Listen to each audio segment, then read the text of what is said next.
Look at these bright red lipstick marks stamped on these envelopes. Thousands of love letters from young women sent to the California State Prison. They called him Messiah, the perfect lover. The recipient wasn't a rock star, but Charles Manson, the notorious American mass murderer who, despite never wielding a knife himself, incited the brutal slaughter of 9 people. Why did a man barely 5'2", who spent his life in and out of prison, possess such an intense magnetic pull on women? The answer lies in his dark childhood records. Traded for a pitcher of beer by his own mother at age 5, Manson realized early that people were merely transactional tools. Tossed into reform schools, the abuse honed a terrifying weapon, the ability to read the trauma of others. In prison, he didn't learn rehabilitation, he learned manipulation. He studied psychological control from pimps and devoured self-help books to know exactly what people wanted to hear. Prison didn't rehabilitate Manson, it molded him into a master lockpicker of fragile and lost souls. In 1967, Manson was released from prison during the Summer of Love in San Francisco. The Haight-Ashbury district was flooded with runaway youth, carrying rebellion and broken hearts. To a predator like Manson, this was an open goldmine. He didn't use a gun to kidnap, his weapons were a guitar and the psychedelic drug LSD. Investigative records reveal his manipulation process was incredibly sophisticated. His targets were always young women from middle-class backgrounds lacking family affection. When they were drowning in loneliness on the streets, Manson appeared as a savior. He fed them, listened, and mirrored exactly what they craved. Society doesn't understand you, but I do. After gaining their trust, he used high doses of LSD to collapse their psychological defenses. Under the hallucinations, the girls' moral boundaries and egos were completely erased. They became blank slates for Manson to brainwash with sick doctrines. He stripped away their free will, turning innocent young women into mindless puppets who obediently followed every command without question. Leaving San Francisco, Manson moved his flock to Spahn Ranch, a rundown, isolated movie set on the edge of the desert used for westerns. Here, he began building the infamous Manson family.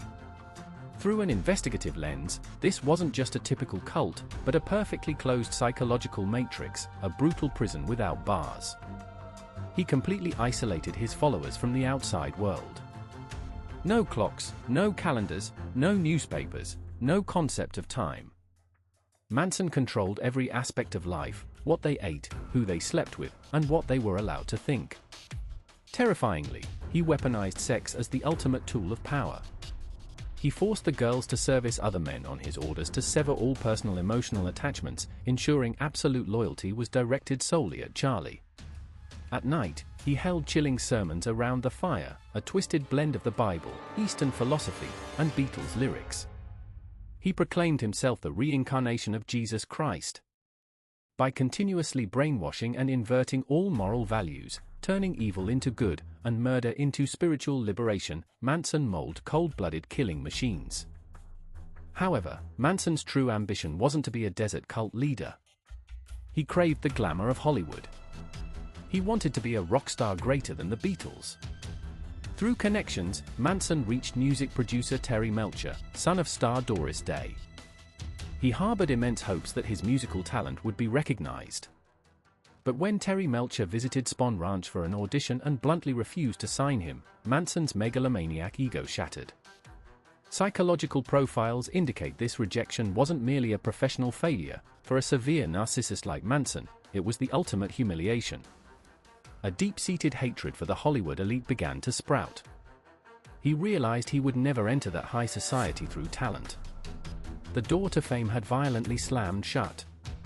And when a manipulator loses the legitimate path to power, he chooses a blood-soaked one. Terry Melcher's old address on Cielo Drive was permanently etched into Manson's death ledger. Personal hatred needs a grandiose facade to convince followers. That was when the paranoid conspiracy theory Helter Skelter was born, borrowing a Beatles song title. Manson prophesied a brutal apocalyptic race war, where black people would slaughter white people, and ultimately his family would emerge from underground to rule the world. But as the war failed to materialize, Manson decided the family had to ignite it.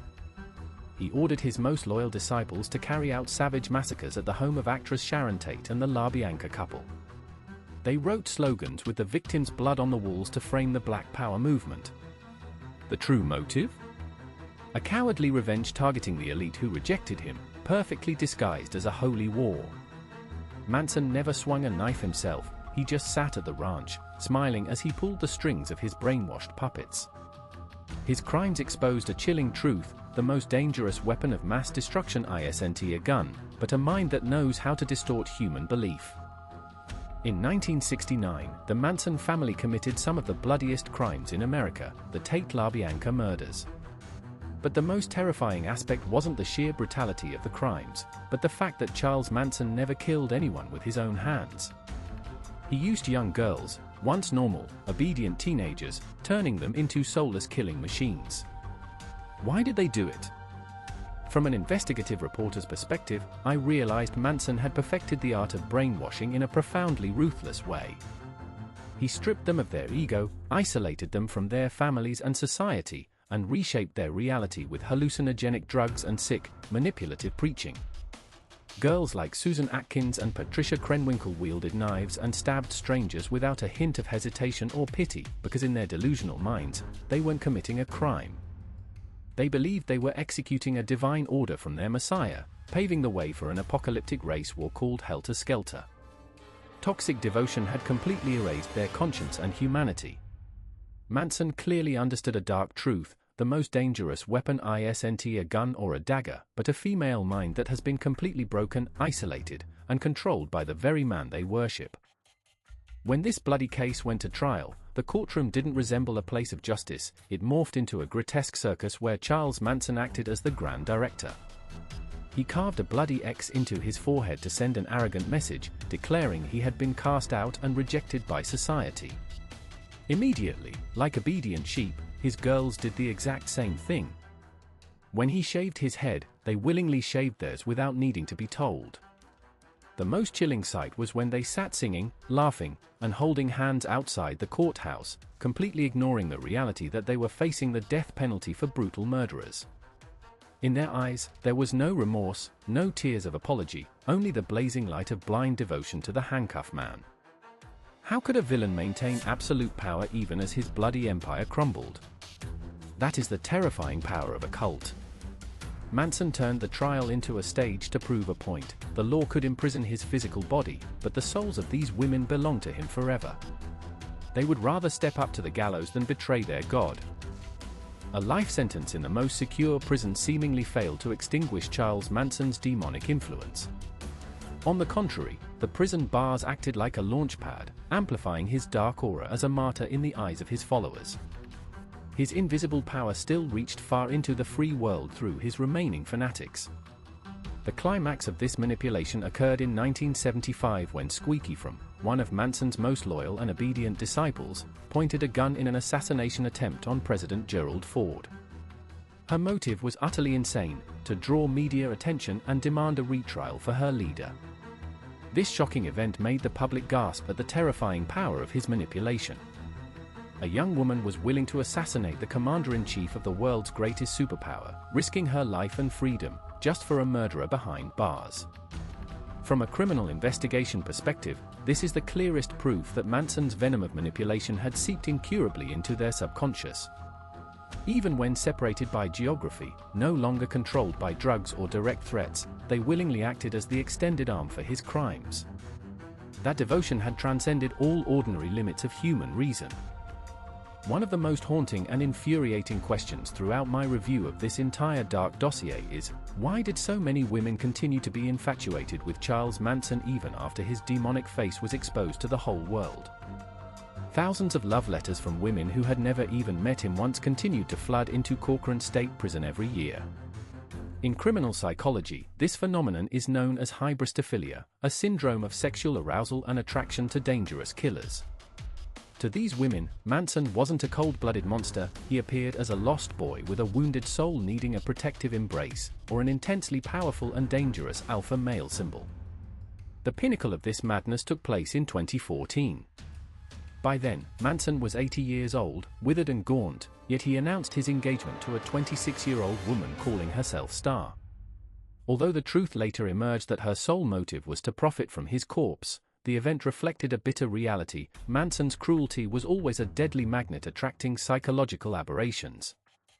He understood and thoroughly exploited women's desires to be loved, to nurture, and sometimes their delusion of wanting to tame a wild beast, turning them into obedient puppets. As I officially close the blood-stained file on Charles Manson, I do not see a criminal genius, nor do I see the transcendent prophet he claimed to be. Piercing through the mystical veils, I only see a masterfully deceptive manipulator with a ruthless ability to sniff out broken souls. Manson lacked the power to create monsters from scratch. He merely spent his time seeking out teenage girls desperate for love, children rejected by their families, the disjointed pieces of a stuck and lost hippie generation. He skillfully cloaked himself as a caring father, a passionate lover, a majestic messiah, filling the dark voids in their hearts with grandiose delusions and the venom of hatred. The true tragedy of the Manson family isn't just the unjust deaths, it's how it exposes the terrifyingly fragile nature of the human psyche. Given the right person, at the most vulnerable time, with a sufficiently sophisticated method of manipulation, anyone can be stripped of their humanity and turned into an instrument of evil. Manson is dead now, but his story will forever remain a chilling warning. As long as there are lonely souls out there, desperately seeking a haven, the deadly traps wearing the guise of love and family set by manipulative tyrants will always lie in wait for their prey.